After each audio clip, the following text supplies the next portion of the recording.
Selamat sore, selamat bertemu kembali di Teras Bentara, sahabat-sahabat Bentara yang tercinta. Kali ini kita akan bersama Maya Hasan, seorang seniman harpa yang sudah berpengalaman lebih dari 25 tahun di rimba permusikan di tanah air. Untuk sore ini Maya akan berbicara mengenai, kita akan ngobrol tepatnya tentang musik terapi yang digeluti oleh Maya Hasan beberapa tahun terakhir ini. Sekilas tentang Maya, saya sudah pertama kali menyaksikan permainan Maya itu sekitar lebih 25 tahun lalu. Terlalu lama, cukup lama. Waktu itu di sebuah pergelaran jazz, perhelatan jazz di Bandung, di Bumi Parayangan, ya tepatnya tuh. Di Maya tampil dengan harpanya tentu saja dan bandnya waktu itu. Kemudian eh, tampil di ruang lapangan terbuka di bawah di bawah pohon rindang, sungguh romantis saat itu. Di sana tampil senior kala itu ya, sudah almarhum sebagian besar, Om Bubijen, Om Ireng Maulana, Keyboard Maulana, dan yang lain-lain. Maya waktu itu masih junior di dalam perkancaan musik saat itu, terutama jazz. Nah, selang waktu berlalu, kami sering bertemu di berbagai tempat, antara lain tiba-tiba kita mengenal Maya di pentas musik bersama Padi. Maya tampil di salah satu lagu yang kemudian sangat terkenal, Kasih Tak Sampai. Halo Maya, selamat bergabung. Halo Mas, apa kabar Ya, Mas? baik Maya. Ini saya sedang cerita mengenal nostalgia masa lalu. Oke deh. Ketika 25 tahun lebih saya untuk pertama kali menyaksikan Maya di Bandung. Betul, merinding aku Ya, Mas. tadi mengenang bagaimana Maya tampil di bawah pohon rindang, ya kan? Di Oke. lapangan terbuka, dan orang mengerumuni. Sebuah konser yang saya ingat itu sangat intimate ya, sangat akrab ya. Bagaimana orang menyaksikan Maya itu dengan secara akrab, secara intimate itu di bawah pohon pula, di lapangan terbuka. Nah, selang waktu berlalu, saya ulang sedikit saja, Maya. Saya nonton Maya tiba-tiba di konser Padi, di konser Padi. Oke. Ya. Nah, kalau teman-teman ingat lagu Kasih Tak Sampai, nah itu permainan harpa Maya. Nah, di kemudian hari saya nonton Maya itu di berbagai event, mulai di perhelatan TIPA ya, Solo International Performing Art waktu itu, Betul. kemudian di event Java Jazz, sangat variatif, penampilannya itu sangat variatif. Sampai pada suatu ketika beberapa tahun yang lalu, saya melihat Maya itu memberi musik untuk terapi. Nah, inilah nanti yang akan kita bicarakan. Oke. Oke, Mas. Oke. Nah, ini sebelum kita ngobrol ngalor ngidul tentang musik terapi itu, kita Maya ingin memperkenalkan lah sedikit kita karena durasinya cukup pendek tentang harpa. Tapi sebaiknya mau main dulu atau menjelaskan dulu Maya? Boleh, boleh. Untuk ini aja Mas, apa namanya? Untuk membuka, aku akan mainin sedikit. Mungkin bisa ada yang menebak. Ini adalah intro dari lagu apa? Ya.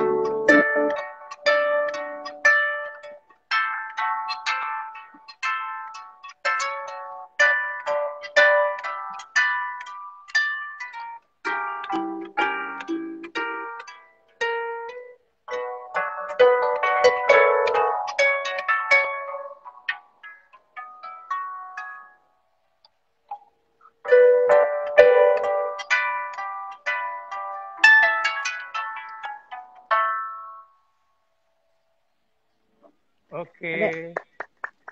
Thank Ini you.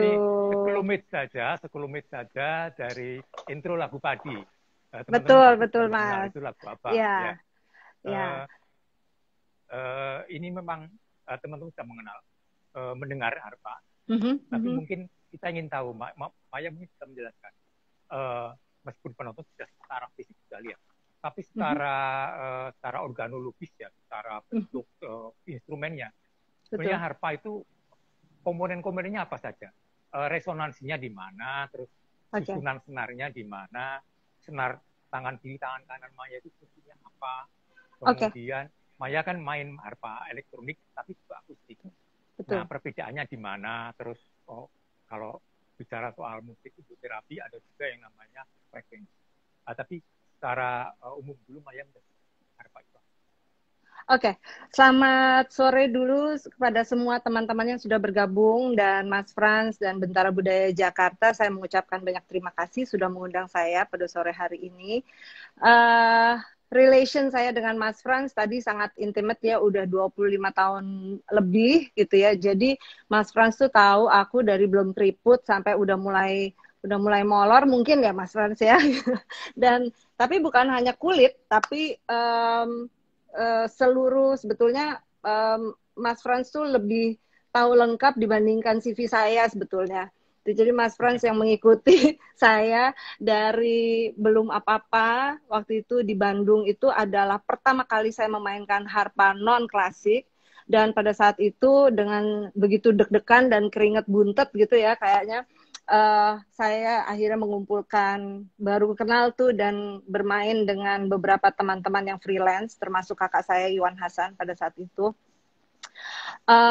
Sampai kepada akhirnya sekarang saya menekuni, memperdalam lagi sebetulnya sih tentang bagaimana harpa akhirnya kepada bunyi dan frekuensi yang terukur, bagaimana itu semua dapat menunjang kesehatan kita, kesehatan secara pikiran, secara badan fisik pun juga akhirnya semua koneksi itu menjadi begitu begitu terang gitu ya, begitu nyata buat saya.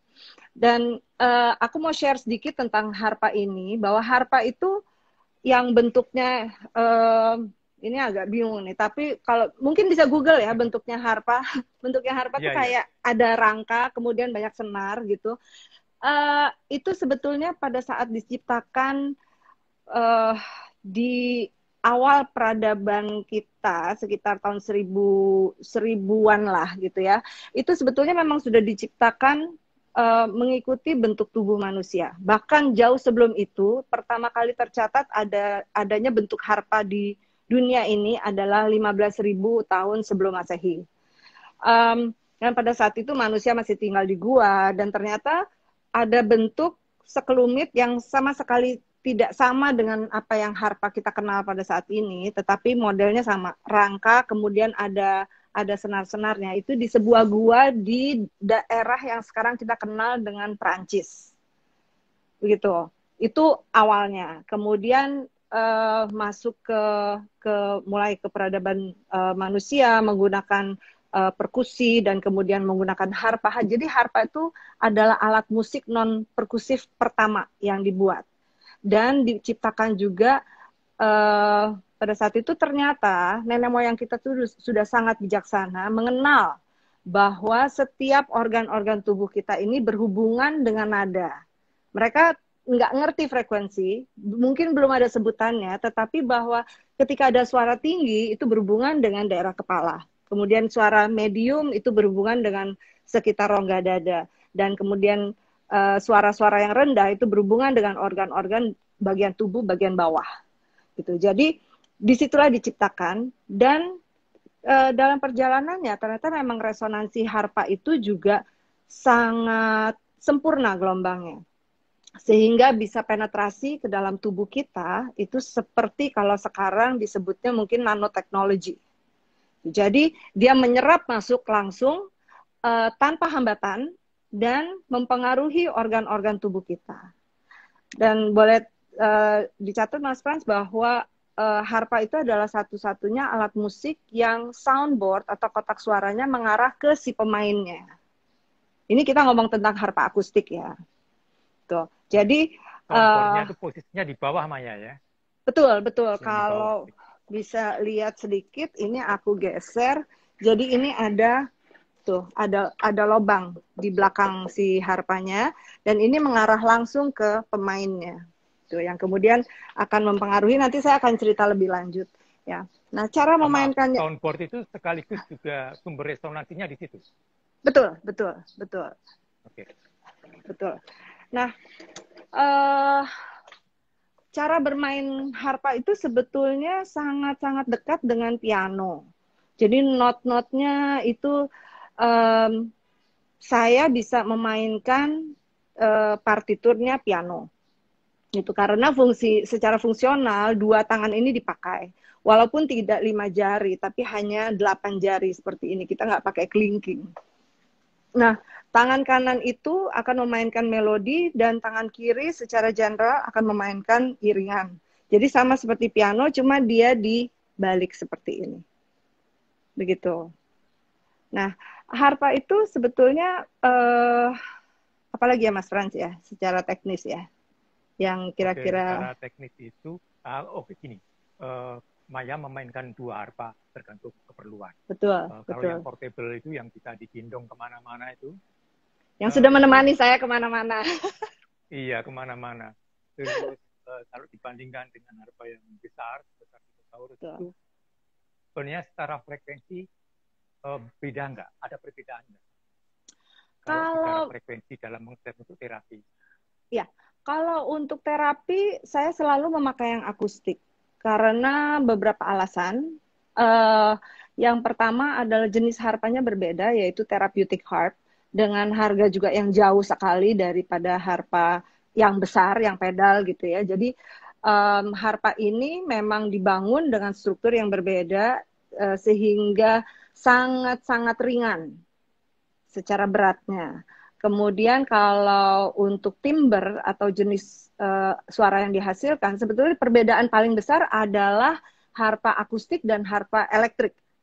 Kalau harpa elektrik itu kita bisa pakai efek, bisa langsung colok ke sound system, ke speaker dan sebagainya. Kalau harpa yang akustik, ketika mau dimainkan di dalam grup, kalau memang dia sebagai lead melodi, pastinya dia akan memerlukan sedikit amplifikasi.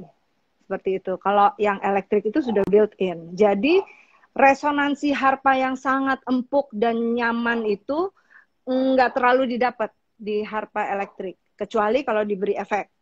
Gitu. Jadi ada banyak sekali permainan-permainan sound gitu ya yang harus di-adjust kalau mau mendapatkan efek harpa akustik di elektrik.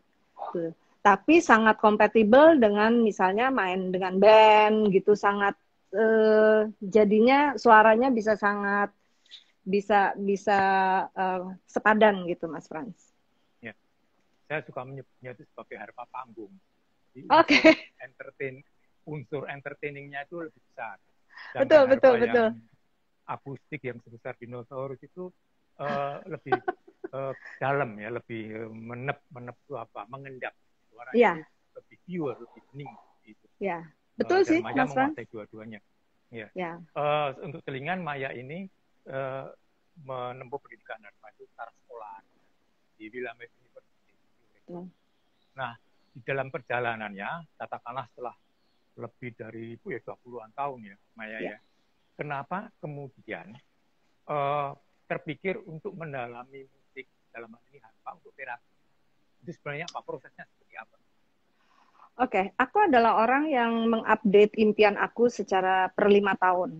Itu Mas Frans. Dan pada saat itu di tahun 99, kok aku mandek.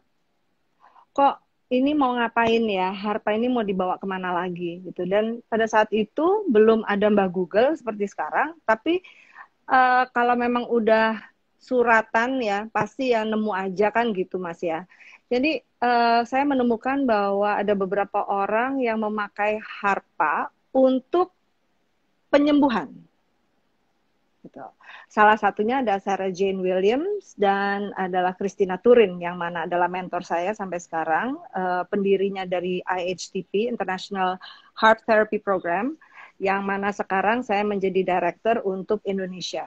untuk IHTP International begitu. Nah, kemudian saya mulai tertarik, apa sih eh, apa sih dipakai seperti apa? Apakah mengiringi orang pijat atau bagaimana?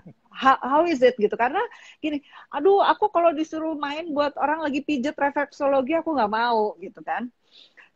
Akhirnya saya memberanikan diri untuk mengontak orang-orang ini dan saya berangkat ke Amerika dan saya menemui mereka secara langsung. Kemudian sampai akhirnya agak sedikit job training lah di sana ya. Saya mulai main di rumah sakit dan ternyata yang saya temukan luar biasa dan membawa saya ke perjalanan sampai sekarang menemukan sebuah meaning atau makna atau misi baru dalam hidup saya. Selain saya uh, ajurut-ajurutan gitu ya di panggung ya Mas ya, tapi sekarang ada sisi melayani kemanusiaan yang saya temukan dan itu sangat uh, itu itu luar biasa sih Mas, itu luar biasa. Gitu. Ternyata bahwa vibrasi dari si harpa ini berhubungan sangat dekat dengan saraf, yang mana itu akhirnya juga sempat dibuktikan dengan murid saya yang mempunyai ada seorang ibu datang ke saya berumur 51 tahun, dia tremor 10 jari, ya dia nggak bisa kancing baju, dia nggak bisa pegang gelas dan sebagainya, dan dia bilang saya mau sembuh, saya mau belajar harpa, dia bilang gitu. Tahu not nggak Bu? Enggak.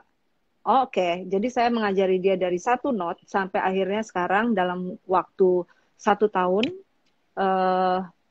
ya bahkan kurang dari 1 tahun, 6 bulan itu sudah tinggal 2 jari yang tremor. Halo, Mas, bisa Ya, dengar? Ya, oke. ya, Dan dalam waktu 1 tahun itu ke 10 jari itu sudah stabil, tuh Mas. Jadi itu. Jadi apa ya, si vibrasinya ini menembus kulit kita, mempengaruhi sistem saraf kita, mempengaruhi kerja otak kita juga. Jadi apa namanya, yang kita menghasilkan kayak hormon endorfin dan sebagainya itu kembali diaktifasi. Maya punya semacam sertifikat itu, artinya untuk Punya, praktik itu apakah ada izin resmi gitu? betul punya. Jadi saya bukan terapis, tapi saya adalah practitioner. Gitu. Saya tersertifikasi secara internasional dan apa ya? Jadi resmi lah, Mas Frans. Ya. Gitu. Dan Ada memang kuliah Mas relasi Frans, yes. Iya. Hubungan frekuensi yang dikeluarkan harpa dengan tubuh manusia itu seperti apa, Maya? Jadi setiap organ tubuh manusia itu mempunyai frekuensi. Kemudian bisa dibedah lebih dalam lagi bahwa setiap titik-titik saraf itu mempunyai titik-titik meridian ya. Orang lebih mengenal dengan titik meridian, itu juga mempunyai frekuensi. Sehingga kalau misalnya dipetakan, saya mempunyai kapasitas untuk bisa memetakan itu semua sehingga ketahuan dengan jelas Mas Frans, mana yang balance, mana yang tidak. Seperti misalnya saraf di mata, kemudian saraf di semua jari-jari kita, jari tangan dan jari kaki, itu merefleksikan frekuensi apa yang kita butuhkan untuk tubuh ini mencapai balance. Karena sebetulnya kan tubuh kita secara kita tuh udah wiringnya, udah sistem di tubuh kita itu dari mulai otak, cara kerja otak sampai seluruh organ ini mencari balance. Karena kita sudah diprogram sebetulnya untuk bisa self healing, gitu.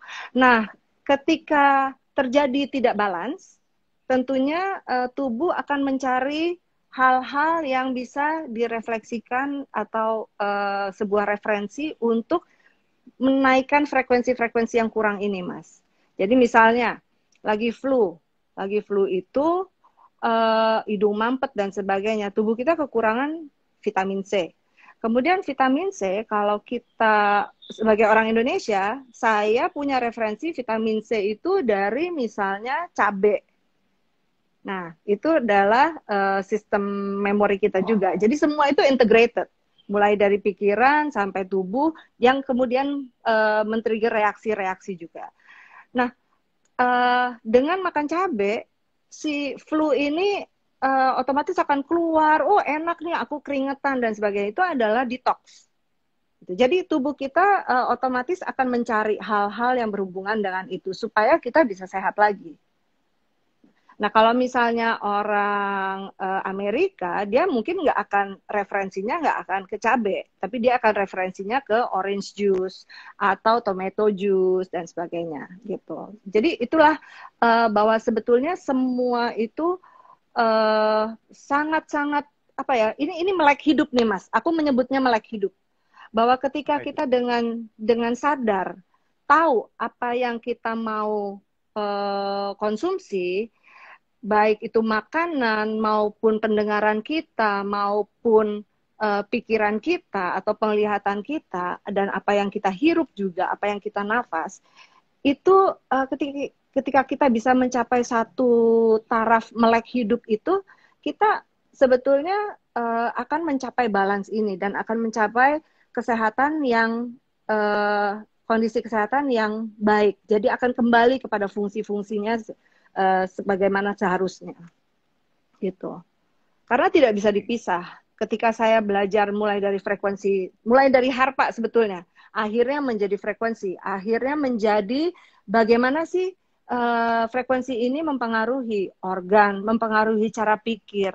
Oh, jadi akhirnya semua itu menjadi sebuah kesatuan yang tidak bisa dipisahkan lagi.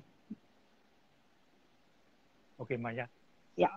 Bisa dijelaskan ketika Maya melakukan terapi itu, ketika harpa mulai bergenting, sebenarnya apa yang terjadi dengan orang yang Maya terapi? Yang terjadi adalah bahwa vibrasinya itu dan nada-nadanya mempengaruhi sistem saraf pusat kita, ya, yang mengontrol seluruh aktivitas kita. Kemudian sirkulasi di dalam tubuh kita ini akan mulai diaktifasi lagi, sehingga bisa menghilangkan sakit, kemudian menghilangkan depresi, bahkan ada juga cerebral palsy, pasien cerebral palsy yang terbantu, pasien cancer yang tidak bisa, maaf ya, buang air besar gitu. Kemudian fokus juga membantu anak-anak yang mengalami hiperaktif, kemudian sleep disorder atau sulit tidur gitu ya. Saya ada klien yang datang sekali dan beberapa yang datang sekali, kemudian pola tidurnya itu langsung berubah, Mas. Gitu. Jadi music is very powerful. Musik sangat kuat, tetapi kita harus tahu bagaimana cara menggunakannya. Apa yang digunakan, gitu. Karena setiap hal itu pasti mempunyai tujuan dan efek yang berbeda-beda, gitu. Nah, cara bekerjanya adalah ketika saya bermain harpa itu, frekuensi dari tubuh si klien ini, kemudian dengan teorinya namanya entrainment ya. Dengan entrainment ini, frekuensi dari si klien itu akan mengikut kepada si frekuensi dari si harpa ini. Tuh. Jadi ini entrainment ini adalah contohnya pendulum. Kalau kita taruh dua pendulum bersebelahan, otomatis dia akan kemudian bergerak senada. Walaupun tadinya enggak, gitu. Kemudian ya akhirnya sangat saling mempengaruhi dan saling menarik secara osilasi. Maya, ini di saat pandemi seperti ini, apakah Maya pernah membantu gitu menerapi pasien yang terkena COVID? Pernah Mas, pernah kebetulan, yes. Ceritanya gini, ada waktu itu saya belum membuka kelas online gitu, dan baru awal-awal, jadi wifi masih belum beres dan sebagainya. Saya itu mendadak tahu bahwa seorang teman saya, teman SMP saya itu ternyata kena COVID. Dan ketika saya menghubungi dia, ternyata dia sudah 21 hari di dalam rumah sakit. Jadi sudah karantina gitu ya, dan sudah melalui tes dan sebagainya. Dan ternyata 21 hari itu sudah 5 kali tes dan 5-5-nya positif. Nah, untuk keluar dari rumah sakit dia harus 3 kali tes negatif. Kemudian saya telepon dia, saya memberanikan diri tanya, mau coba nggak healing session? Oh mau, dia bilang gitu. Oke, jadi saya pertama masih sekitar cuma sebentar ya, sekitar 3 sampai 5 menit. Um, karena juga koneksi dan sebagainya nggak bagus. Kemudian di akhir sesi itu dia bilang, kok gue napasnya lebih enak ya, lebih lega, dia bilang gitu. Oh, good, good, good. Ya udah terus aja belajar nafas dan ini dan sebagainya, karena saya kasih tips-tips yang dia bisa lakukan. 3 hari kemudian dia WhatsApp saya, dia bilang tes gue negatif, dia bilang gitu. Oh, puji Tuhan. Oke. Kemudian saya sekitar seminggu kemudian saya baru menghubungi dia lagi. Saya tanya, gimana, mau sesi lagi nggak? Kira-kira mau. Dan pada saat itu saya memberikan full session. Jadi full session itu sekitar 15 sampai 20 menit. Dan di akhir sesi itu dia baru bilang bahwa pada awal sesi dia seluruh tubuhnya tuh dingin, berhari-hari seluruh tubuhnya dingin, dan dia pakai kaos kaki. Dan ketika sesi itu selesai, dia bisa copot kaos kaki dan dia mulai keringetan. Tuh. Kemudian 3 hari kemudian dia WhatsApp saya bahwa saya sudah pulang.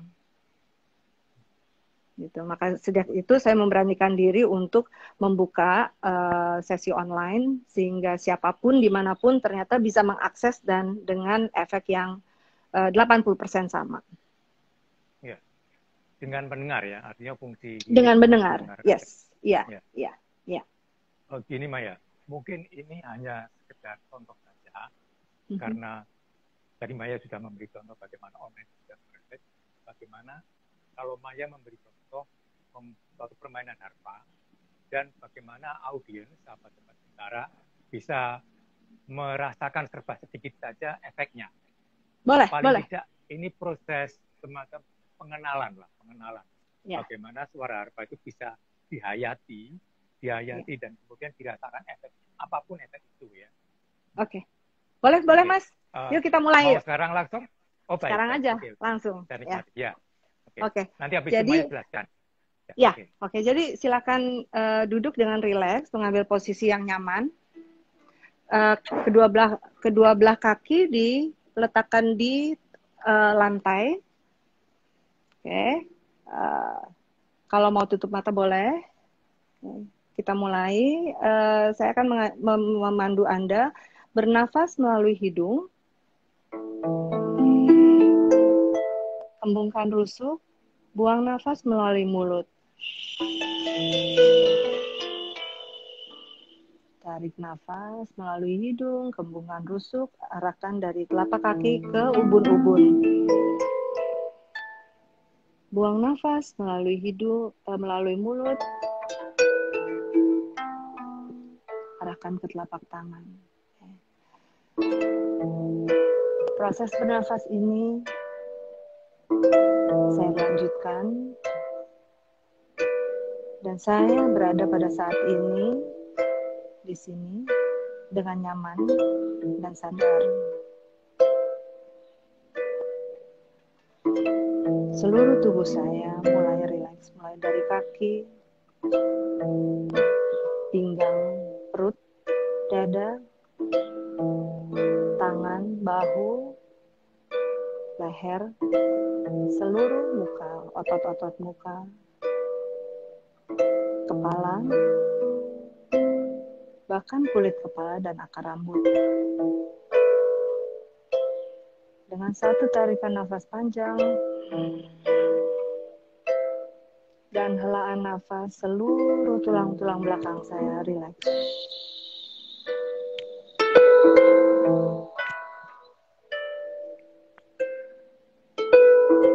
Saya berada di sebuah tempat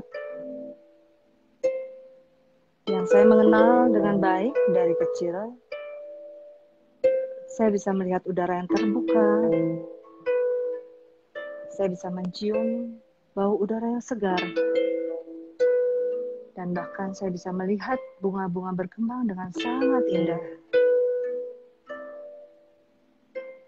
Dan saya melihat diri saya tersenyum dengan bebas.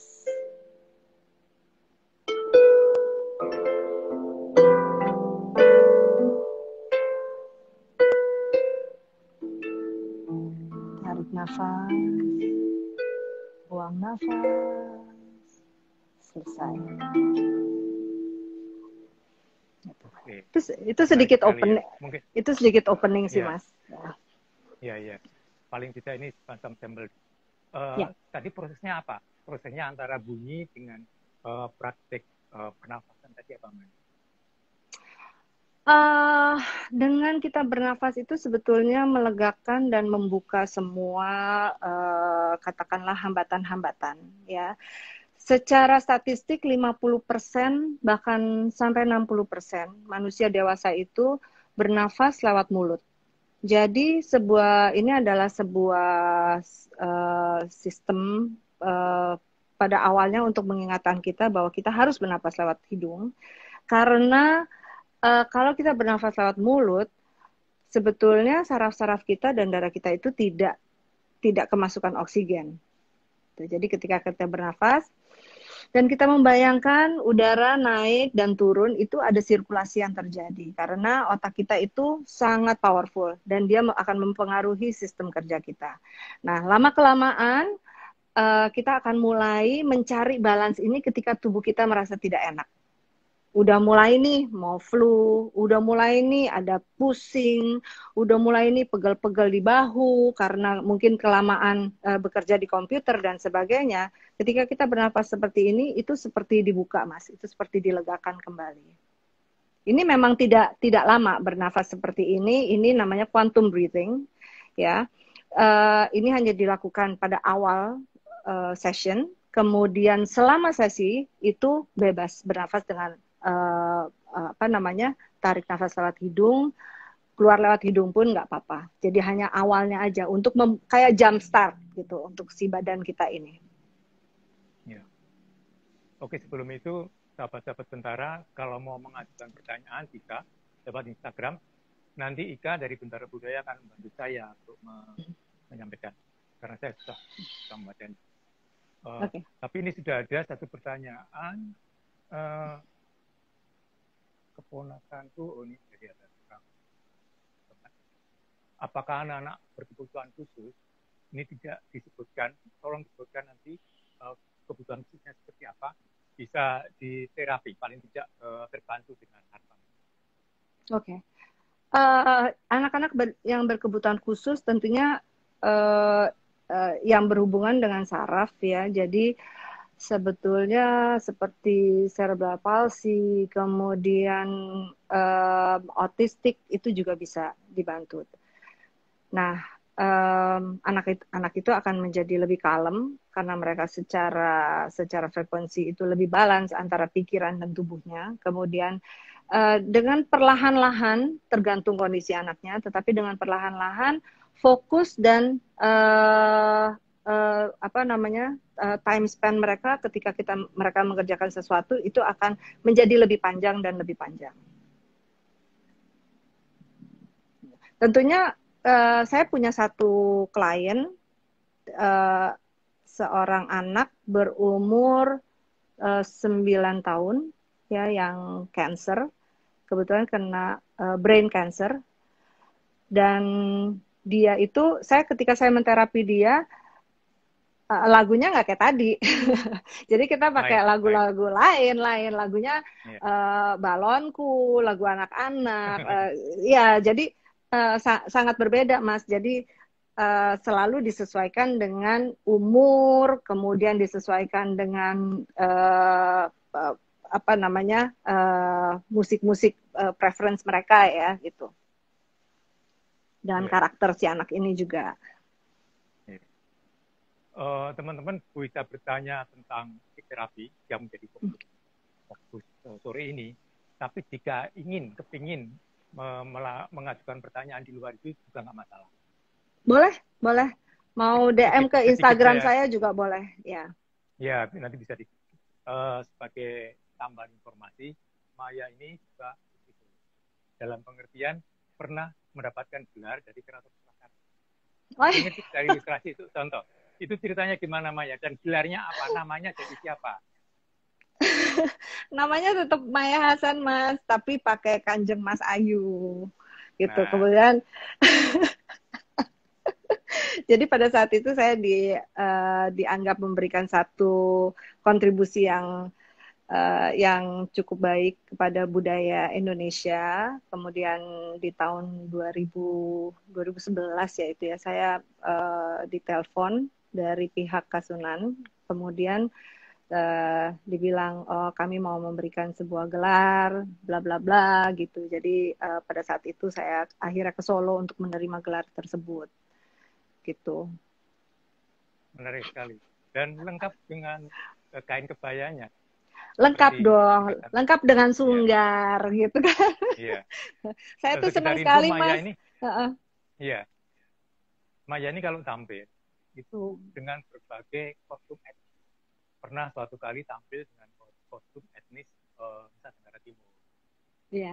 Jawa dengan kain kebaya, tapi juga Hmm. kadang-kadang pakai jeans, tergantung Iya, situasi ya Maya. Ya. betul Mas, Ini betul Maya Mas. nih sudah ada pertanyaan Iya. dari Wina, terapi via YouTube bisakah? YouTube. Sebetulnya kalau terapi secara umum bisa, gitu. Bahkan ada sebuah podcast yang mana saya pernah menjadi narasumber, kemudian saya memberikan satu sampel terapi, dan pada saat itu beberapa lama kemudian saya kebetulan mungkin capek sekali ya, jadi uh, pusing Mas, sini tuh kenceng gitu ya. Terus aku pikir, aduh aku kayaknya pengen deh terapi yang aku bikin gitu ya. Gimana ya caranya? Akhirnya aku mendengarkan podcast itu dan pusing itu hilang. Jadi bahkan untuk saya pun uh, itu bekerja gitu. Jadi bukan apa ya? Ya memang akhirnya saya juga bisa merasakan bahwa terapi itu bagaimana sih rasanya di badan. Gitu. Bisa lewat YouTube pun bisa. Tapi kalau misalnya mau ada memang kebutuhan-kebutuhan khusus yang tertentu, lebih baik one on one live. Jadi saya bisa apa ya lebih lebih bisa fokus dan lebih bisa menganalisa dengan tailor made lah khusus untuk orang itu. Ya. Ya. Maya, Ya. ada pemahaman umum tentang hubungan musik dengan situasi manusia yang sangat umum seperti ini. Aku mau dengerin musik rock lah biar semangat seperti itu. Aku mau dengerin musik bossa nova biar tenang. Nah, kemudian ada pemahaman juga gini, pemahaman seperti ini juga. Wah, nggak mau deh dengerin keroncong, nggak mau deh dengerin karawitan, bikin kantuk. Nah, seperti itu. Terus kemudian 2 tahun lalu saya ikut internasional Kampung Festival ke London bersama Pak Bangga, Raya Bangga, kawan kita itu. Ya. Juga dan Mas Garin dan kawan-kawan itu ke London. Nah, di sana itu gamelan itu dilatihkan di penjara, di LP, kalau ini LP. Menurut mereka itu punya efek membuat orang itu bisa mengontrol, bisa mengendalikan diri, dan juga selain bisa kerjasama. Nah, sebenarnya hubungan-hubungan seperti itu bisa dijelaskan nggak? Rock bikin semangat, keroncong, karawitan itu bikin ngantuk, terus dan yang lain-lain seperti apa? Dan ternyata kalau dari penjelasan Maya, efek dari harpa seperti ini hanya salah satu contoh saja, punya efek yang calming, yang bisa membantu terapi. Gimana penjelasannya, Maya? Oke, jadi kalau musik itu banyak aspek, Mas. Dari mulai nada sampai kepada ritmis, ya. Di Afrika tentunya ritme itu sangat dominan ya. Kemudian di beberapa genre musik itu juga ritme yang cepat dan sebagainya itu sangat dominan. Jadi detak jantung kita itu berhubungan erat dengan ritmis. Nah, ketika ritmis itu mempunyai tingkat yang cepat, misalnya katakanlah di atas 100 BPM gitu ya, otomatis jantung kita juga akan bekerja dengan detak jantungnya juga ikut, gitu ya, kayak orang deg-degan jadinya gitu. Nah, itu memacu adrenalin. Kemudian ketika musik itu otomatis melambat sampai di sekitar 60 BPM, otomatis detak jantung kita akan menjadi lebih stabil. Makanya harpa itu sebetulnya kalau di Amerika saya itu masuk ke dalam ruang operasi, Mas. Jadi membantu, iya, membantu proses operasi dari pre-operation sampai ke post-operation. Jadi kalau pre-op itu kita membantu sehingga jumlah anestesi yang dipakai itu tidak perlu terlalu banyak. Karena kita bermain di daerah subconscious dari si pasien itu. Nah, dia heart rate-nya juga akan menjadi stabil, kemudian dia akan lebih reseptif. Jadi proses itu dia bisa lebih tenang menjalani proses operasi gitu. Sampai kepada ada yang untuk membantu kelahiran ya, jadi neonatal, bahkan sampai mengikuti si proses kelahiran itu untuk membuat lancar si bayi ini keluar. Sampai juga ada musik-musik yang dipakai untuk mengiringi ketika seseorang mau melintas dari tubuh ini ke dunia fana gitu. Itu juga ada. Nah, kalau misalnya kayak gamelan, dan sebetulnya kalau dengar dari ceritanya Mas Frans, sebetulnya memang seorang musisi yang baik, ya, itu sebetulnya bisa mengontrol. Karena ketika kita harus bermain sesuatu, kita itu harus stabil. Gitu. Jadi sebetulnya itu, saya rasa itu efek yang mau didapat. Ketika kita mesti bermain sesuatu dengan tempo tertentu, kayak misalnya saya memberikan sesi terapi, saya nggak bisa main cepat-cepat gitu, karena saya mengatur, ada flow-nya, ada ceritanya gitu. Jadi ketika dari opening sampai orang itu masuk ke dalam situasi yang gelombang otaknya menjadi di theta, kemudian dia balik lagi ke gelombang beta. Itu jadi itu ada alurnya, Mas. Gitu. Jadi ya memang dia akan bisa lebih kontrol, dan kalau misalnya mendengarkan sesuatu yang lebih ding ning nang ning nung misalnya gitu ya Mas ya, itu kan membuat kita kalem, karena temponya juga perlahan, sehingga mungkin untuk orang-orang yang tidur itu mereka sebenarnya mungkin kecapean dengan rutinitasnya sehari-hari, tidak tahu bagaimana melepas dan tidak tahu bagaimana caranya rileks. Ketika mereka akhirnya fokus masuk ke kondisi meditatif, menurut aku itu, ya, dia masuk ke kondisi meditatif, dia fokus, dia mengerjakan itu atau dia mendengarkan, sehingga akhirnya tubuh ini yang tadinya nggak bisa rileks, dia akhirnya bisa lepas. Sama fungsinya dengan nafas tadi. Ya. Ini saya cari pertanyaan lagi. Bentar. Dulu.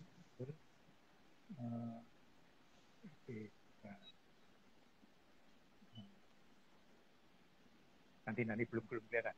Masih harus scrolling ke atas. Nanti take time.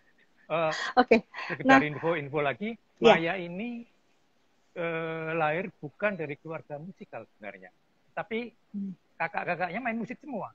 Kalau kita kenal Iwan Hasan itu musik progresif rock, dan dia juga menggunakan guitar harpa guitar ya, dengan kakaknya lain Mas Syafi'i itu juga musik juga, cuman tidak profesional.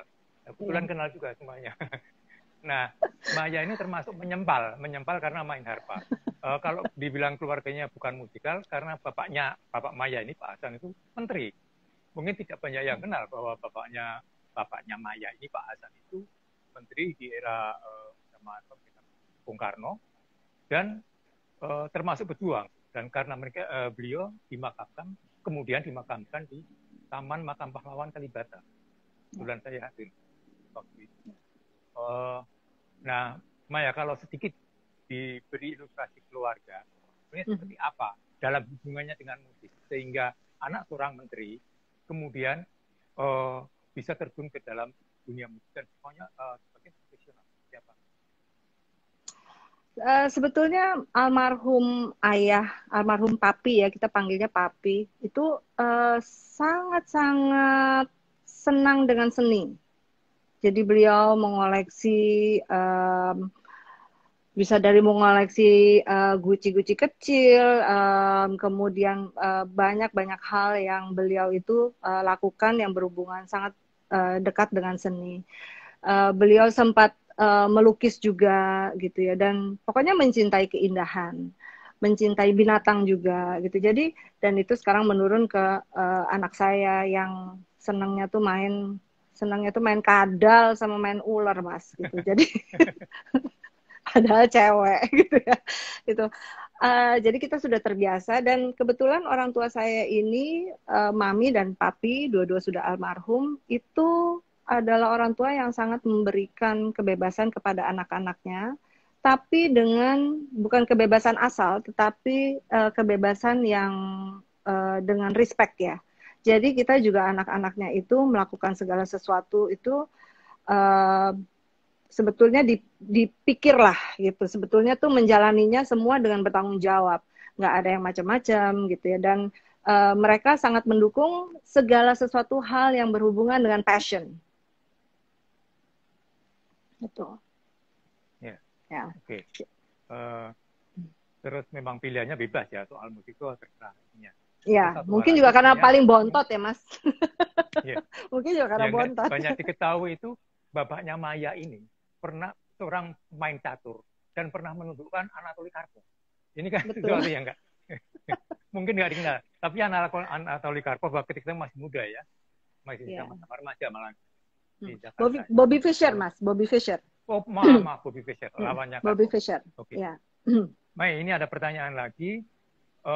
Sebenarnya sudah terjawab, tapi karena ini pertanyaan dan juga mungkin lebih perlu dijawab secara spesifik. Apakah hanya harpa yang bisa untuk sebagai musik terapi? Apakah biola juga bisa? Nah, ini pertanyaan dari Wina.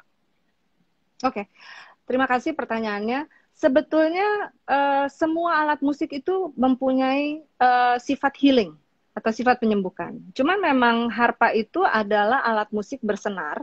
Jadi kata harpa itu sendiri bukan hanya alat ini, tetapi semua alat musik bersenar yang dipetik. Jadi katakanlah gitar dan sebagainya ya. Ini kalau kita bisa, aku tuh senangnya ngasih contoh, Mas. Iya, nggak apa-apa. Langsung aja, Mas. Kalau misalnya kita bisa lihat ya harpanya, kalau bisa mendengar, ini sebetulnya harpa itu senarnya bergetar. Ya, ketika dipetik senarnya bergetar. Dan karena tidak ada hambatan sama sekali, satu senar yang dipetik itu sama dengan spektrum suara yang lengkap. Jadi misalnya kita memetik nada C, bukan hanya C yang ada di situ, yang telinga kita dengar adalah C.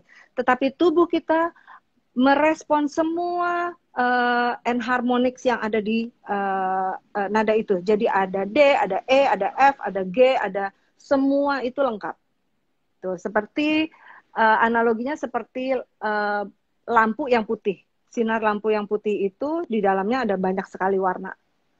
Itu yang menyebabkan kita bisa mencapai balance dan kesembuhan itu. Ya. Nah, masalah alat musik lain bisa dipakai, tetapi ada beberapa mungkin organ yang tidak beresonansi dengan alat musik tersebut. Gitu. Jadi sebetulnya antara pilihan juga, dan misalnya gini, biola ketika dimainkan dengan nada rendah, dia beresonansi dengan bagian tubuh tengah. Tetapi ketika dia dengan nada tinggi, dia beresonansi dengan saraf-saraf di otak. Gitu. Ya. Jadi frekuensi itu menyasar bagian tubuh yang berbeda ya, dan fungsi terapinya berbeda juga. Betul. Ya. Jadi saya nggak bisa bilang bahwa misalnya gini, Mas, biola nggak bisa dipakai atau apa nggak bisa dipakai. Enggak, karena untuk masing-masing kondisi, cara kita memainkannya juga akan sangat berpengaruh. Misalnya dia sedang sakit kepala, kita memilih nada-nada yang rendah, itu bisa. Gitu. Tapi kita menghajar dengan nada tinggi, otomatis sakit kepala itu akan eskalasi. Gitu. Ini ada pertanyaan lagi. Apakah Maya membuka semacam ruang tempat untuk terapi itu? Atau seandainya akan menerima terapi, melakukan terapi itu di mana? Oke. Bisa menghubungi saya atau bisa ke website saya mayahasan.com. Di situ sudah ada uh, udah atau sebentar lagi akan dipost. Kelihatannya dalam minggu ini akan dipost. Jadi bisa mengisi, bisa membuat perjanjian dan sebagainya. Itu ada di website saya. Tuh, kalau mau menghubungi saya lewat DM Instagram pun bisa. Ya, untuk masa sekarang memang agak susah ya, memang lebih banyak online karena untuk bertemu itu masih ada SOP yang perlu dipersiapkan. Ya. Gitu. Selain terapi Maya kan juga punya banyak murid, bahkan ya. masih kecil gitu ya, lucu gitu sudah diperkenalkan dengan harpa. Nah masih nanti katakanlah selama pandemi atau di luar pandemi nanti, itu masih juga memberi semacam pengajaran tentang harpa. Masih Mas, masih, dan semua sifatnya online.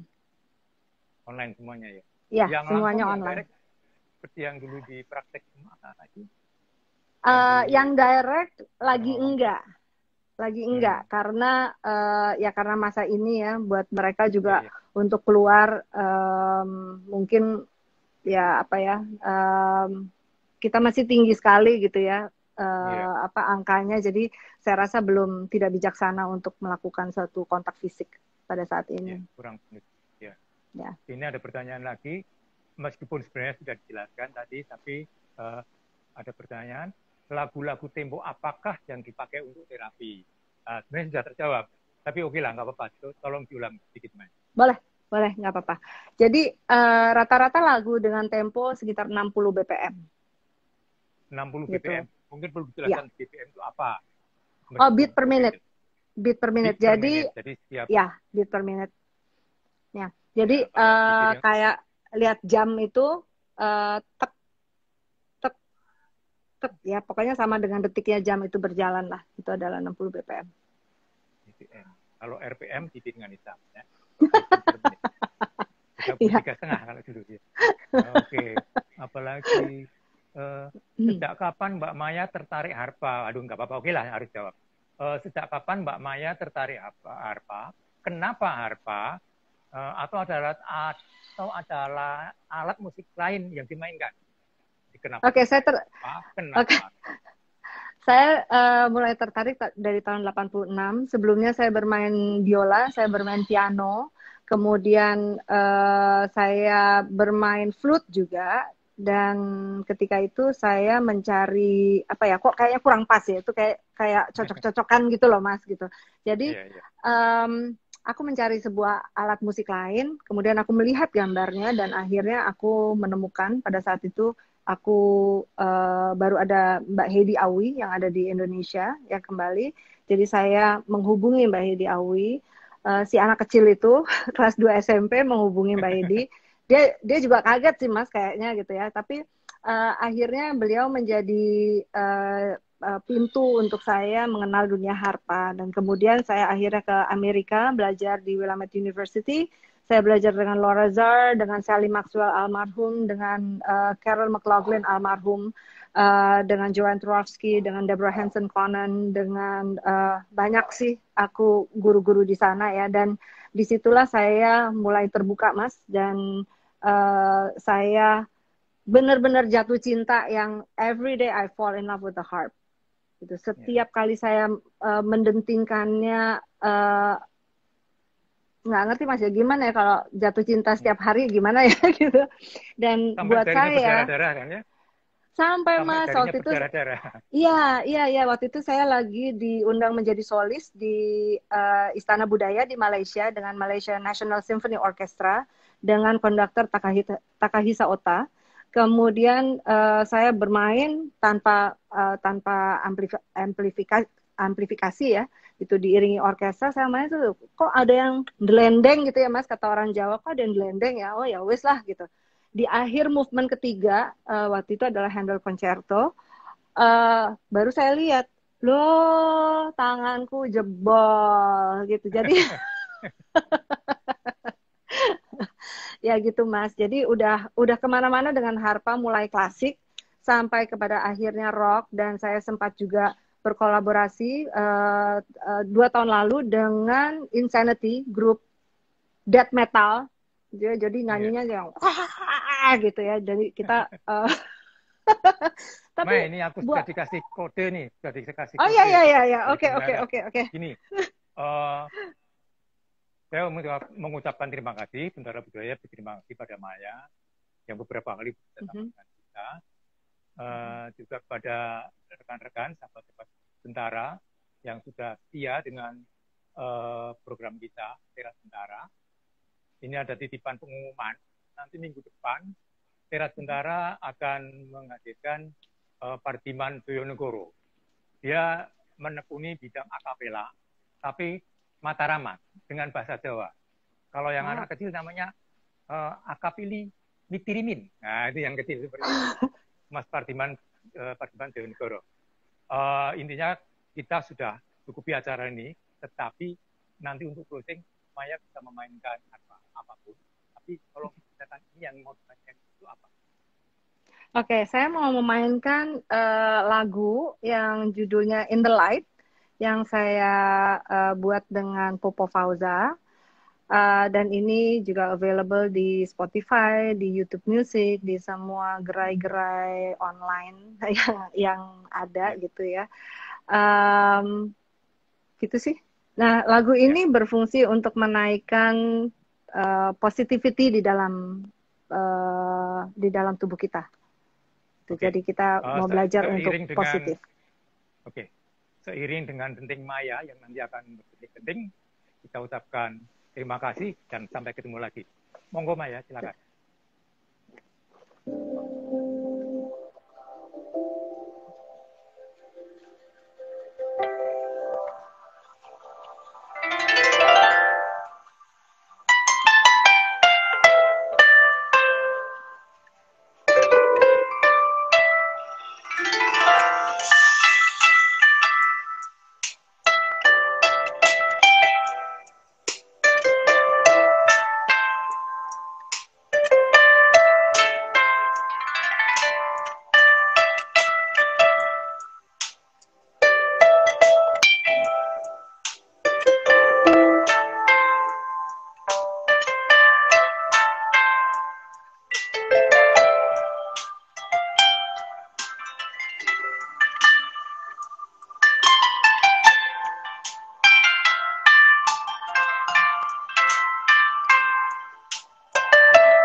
Terima kasih Maya permainannya. Waktunya kita tapi teruskan Maya.